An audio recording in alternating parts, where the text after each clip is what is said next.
let's expand a bit on this story about why we need government, central bank, policy authorities to intervene in the economy. Take the example I was giving earlier. If firms, for instance, or at least something like that, if firms become pessimistic about the ability of consumers to buy their goods and services, well, these firms will start spending less on investment goods, right?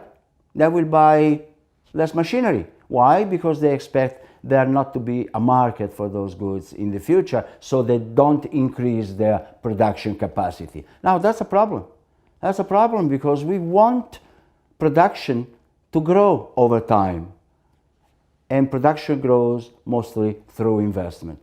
So if many firms start acting like that, if on the other hand the workers laid off start spending less on goods and services, the economy may slip into a depression or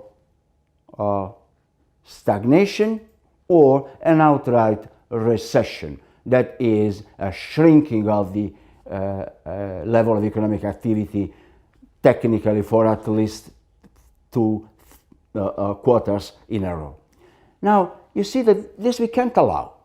Whatever you think of the role of the state in the economy, and you are entitled to your idea, there is one enemy we have, and all economists agree on that.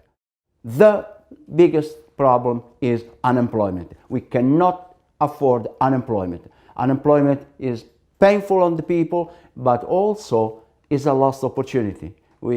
If we have resources unemployed, we are not producing as much as we could. Unemployment is our first problem. The second problem is when the economy heats up too fast, inflation. We'll discuss about inflation when we get to the central bank's behavior.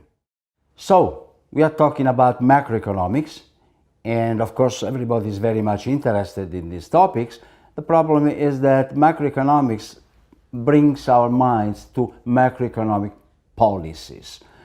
What are these policies? Why do we need policies in macroeconomics? After all, most of us believe in a market economy. That is, in an economy where the working of the system is ensured, is guaranteed in a sense by the relationship between supply and demand. When demand for a good or services exceeds supply for that goods and services, then the price level increases, demand and supply at a higher price will match and will find an equilibrium.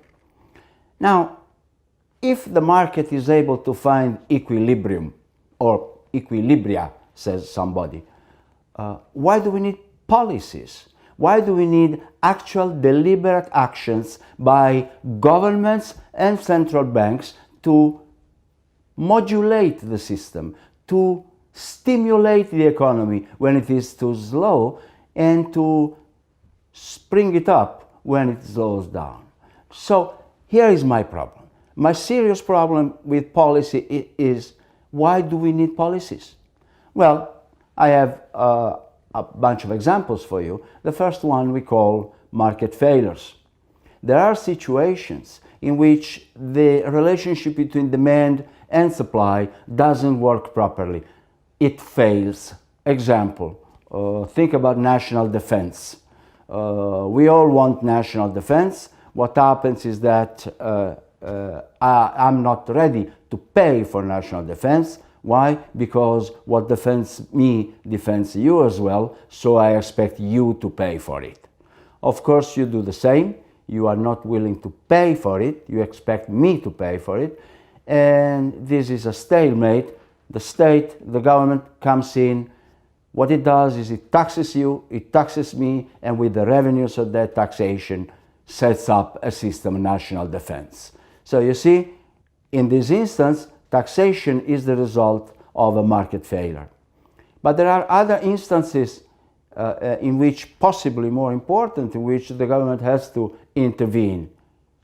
Suppose for a second that households become pessimistic about the future and they start saving more than usual. Well, that implies that they will buy fewer goods and services, for each level of income, and therefore the industrial sector and offices will feel the pinch, start producing less, and that generates unemployment. So that is extremely important. That's why, those are just two reasons why we want macroeconomic policies.